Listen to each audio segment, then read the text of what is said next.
ഇത് ജനങ്ങളുടെ ഒരു വലിയ പ്രതീക്ഷ കൊടുത്തൊരു സംഭവമാണ് ഈ സൗജന്യ യാത്ര എന്നുള്ളത്. എനിക്ക് ബസ് ചാർജ് കൂട്ടണ്ട എന്നാണ്.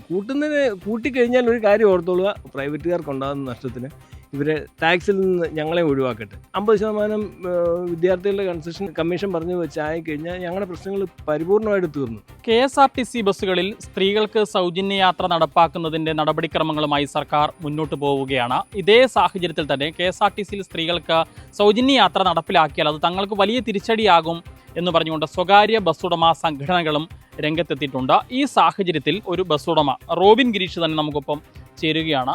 ഈ KSRTCയും റോബിൻ്റെ ബസ്സുകളും തമ്മിൽ വലിയ മത്സരം നടന്നതൊക്കെ മലയാളികൾക്ക് അറിയാം, ഒന്നും മറന്നിട്ടില്ല. അപ്പം ഈ ഒരു സാഹചര്യത്തിൽ ഈ KSRTC ബസ്സുകളിൽ സ്ത്രീകൾക്ക് യാത്ര സൗജന്യമാക്കുന്നു, അതിനെക്കുറിച്ച് അല്ലെങ്കിൽ അതിനോട് താങ്കളുടെ ഒരു അഭിപ്രായം എന്താണ്? UDF പ്രകടന പത്രിക ഇറക്കിയപ്പോൾ അതിനകത്ത് കൃത്യമായിട്ട് ഇത് ഏറ്റവും ഹൈലൈറ്റ് ആയിട്ട് പറഞ്ഞ കാര്യമാണ്. സൗജന്യ യാത്ര സ്ത്രീകൾക്ക് സ്റ്റേറ്റിൽ എവിടെയും പോകാൻ അനുവദിക്കും എന്ന് പറഞ്ഞ് അത് കണ്ടിട്ട് ഒരക്ഷരം പോലും മിണ്ടിയില്ല. അന്ന് ഞാൻ ഈ സംഘടനാ നേതാക്കളുടെ എല്ലാവരെയും വിളിച്ച് നിങ്ങളുടെ അഭിപ്രായം പറ, ഇത് പ്രതികരിക്കുന്നുണ്ടേ പ്രതികരിക്കുക എന്ന് പറഞ്ഞാണ്. കാരണം അടുത്തുള്ള സ്റ്റേറ്റിൽ കർണാടകത്തിലൊക്കെ ആക്കിയിട്ട് വലിയ പ്രശ്നങ്ങളൊക്കെ ഉണ്ടായതാണ്. അത് നിങ്ങൾ മനസ്സിലാക്കാൻ പറഞ്ഞു. പക്ഷെ അവരാരും എന്നെ ചെവിക്കൊണ്ടില്ല. അന്ന് ഈ സംഘടന നോക്കിയത് ഈ നമ്മുടെ കഴിഞ്ഞ ഭരണം ഒന്ന് എങ്ങനെയും ഒന്ന് മാറിപ്പോക്കോട്ടെ എന്ന് മാത്രമേ അവർ ഉദ്ദേശിച്ചുള്ളൂ. അപ്പോൾ അത് മാറിപ്പോയി കഴിഞ്ഞപ്പോൾ ഇനി ഇത് ജനങ്ങളുടെ ഒരു വലിയ പ്രതീക്ഷ കൊടുത്തൊരു സംഭവമാണ് ഈ സൗജന്യ യാത്ര എന്നുള്ളത്. അത് കൊടുക്കുക തന്നെ ചെയ്യണം. ഇവിടെ ഏറ്റവും കൂടുതൽ ഇവർ പ്രൈവറ്റ് ബസ്സുകാർ പറയുന്നില്ല, വിദ്യാർത്ഥികളുടെ കൺസെഷൻ കൂട്ടണമെന്നാണ്. ഈ കൺസെഷൻ കൂട്ടണമെന്നും പറഞ്ഞ് ഉമ്മൻചാണ്ടി സർക്കാരിൻ്റെ കാലത്ത് ജസ്റ്റിസ് രാമേന്ദ്രൻ കമ്മീഷനെ വെച്ചു. അത് ഒരു 50% വിദ്യാർത്ഥികളുടെ കൺസെഷൻ ആക്കണമെന്ന് രാമേന്ദ്രൻ കമ്മീഷൻ്റെ റിപ്പോർട്ടുമുണ്ട്. 12 വർഷങ്ങൾക്ക് മുമ്പുള്ള റിപ്പോർട്ടാണ്. അതെ, 12 വർഷം മുമ്പ് തുടങ്ങിയ പഠനം റിപ്പോർട്ട് വന്നപ്പോൾ അത് റിപ്പോർട്ട് വെച്ചപ്പം ഇവിടെ നമ്മുടെ ആൻ്റണി രാജു ആയിരുന്നു മന്ത്രി. അപ്പം അദ്ദേഹം ഇത് കണ്ട പുള്ളിക്ക് അത് പുച്ഛവും കൊള്ളുകയില്ലാത്തതായിരുന്നു. അപ്പം ഇത് ഞങ്ങൾ അംഗീകരിക്കുകയില്ല, അതുകൊണ്ട് ഞങ്ങൾ പുതിയൊരു കമ്മീഷനെ വെക്കാമെന്ന് പറഞ്ഞ് പുതിയൊരു കമ്മീഷനെ വെച്ചു. ആ കമ്മീഷനും വന്നിട്ട് പറഞ്ഞാൽ 50% ആക്കാം. വിദ്യാർത്ഥി കൺസെഷൻ ടിക്കറ്റ് നിരക്കിൻ്റെ 50% കൺസെഷൻ ആക്കണം എന്നുള്ളതാണ്. വിദ്യാർത്ഥികളുടെ കൺസെഷൻ ടിക്കറ്റ് നിരക്കിൻ്റെ 50% ആക്കണം. അതിൻ്റെ മുകളിൽ അടയിരിക്കുക. അത് നമ്മുടെ ഗണേശൻ വന്നപ്പോഴും എല്ലാം അടയിരിക്കുക, അത് അനങ്ങിയില്ല.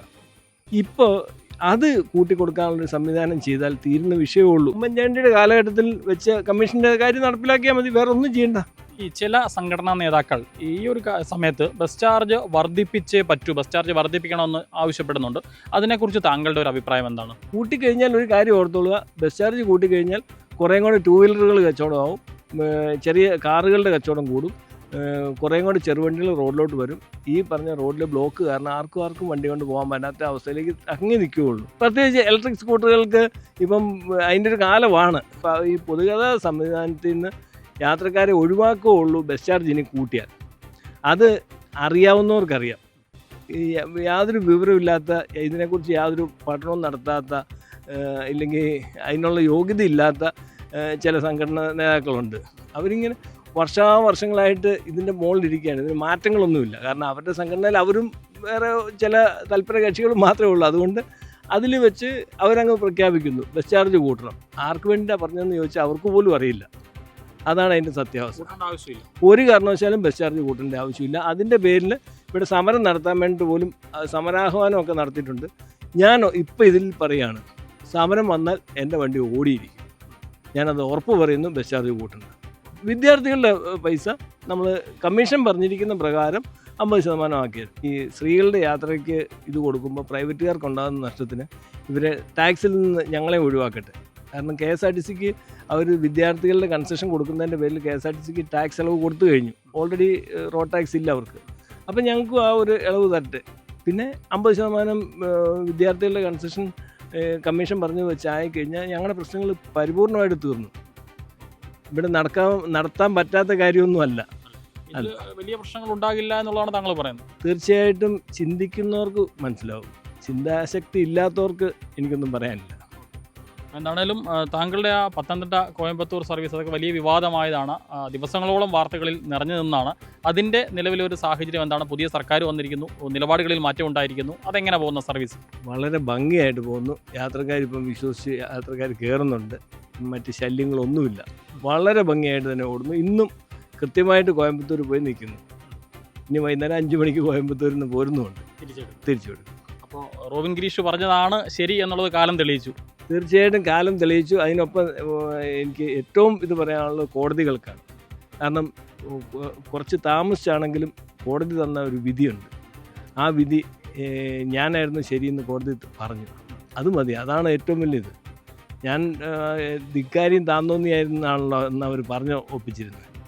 അതല്ല എന്ന്, കാരണം ആ നിയമം ഉണ്ട് എന്ന് കോടതി പറഞ്ഞപ്പം അത് തന്നെ ഒരു വലിയ ആശ്വാസമാണ്.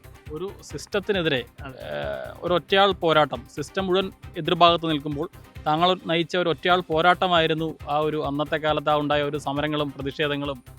അത് മന്ത്രിയും അന്നത്തെ മന്ത്രിയും ട്രാൻസ്പോർട്ട് സെക്രട്ടറിയും ആയിട്ടുള്ള ഒരു അവിശുദ്ധ കൂട്ടുകെട്ടിൻ്റെ ബാക്കി ഭാഗമായിട്ടുണ്ടായതാണ് സംഭവം. എന്നെപ്പോലെ തന്നെ 100 കണക്കിന് വണ്ടികൾ ഇപ്പോൾ ഓടുന്നുണ്ട്. അവർക്കും കുഴപ്പമില്ല, ഇവർക്കാർക്കും കുഴപ്പമില്ല. അപ്പോൾ എന്താണെങ്കിലും ഈ KSRTC ബസ്സുകളിൽ സൗജന്യ യാത്ര നടപ്പാക്കാനുള്ള നടപടിക്രമങ്ങളുമായി സർക്കാർ മുന്നോട്ട് പോയിക്കൊണ്ടിരിക്കുകയാണ്. അതോടൊപ്പം തന്നെ ഇത് തങ്ങളെ പ്രതികൂലമായി ബാധിക്കുമെന്ന് പറഞ്ഞുകൊണ്ട് സ്വകാര്യ ബസ് ഉടമ സംഘടനകളുമൊക്കെ രംഗത്തെത്തിയിട്ടുണ്ട്. എന്നാൽ വിദ്യാർത്ഥി കൺസെഷൻ വർദ്ധിപ്പിക്കുകയും ഒപ്പം ടാക്സിൽ ഇളവ് നൽകുകയും ചെയ്താൽ ഒരു പരിധിവരെ അത് വലിയ രീതിയിൽ സ്വകാര്യ ബസ്സുകളെ ബാധിക്കില്ല എന്നുള്ളതാണ് റോബിൻ ഗിരീഷിൻ്റെ വാദം. കോട്ടയം ഈരാറ്റുപേട്ടയിൽ നിന്നും ക്യാമറമാൻ സനീഷിനൊപ്പം രാഹുൽ ഇരുമ്പുകുഴി.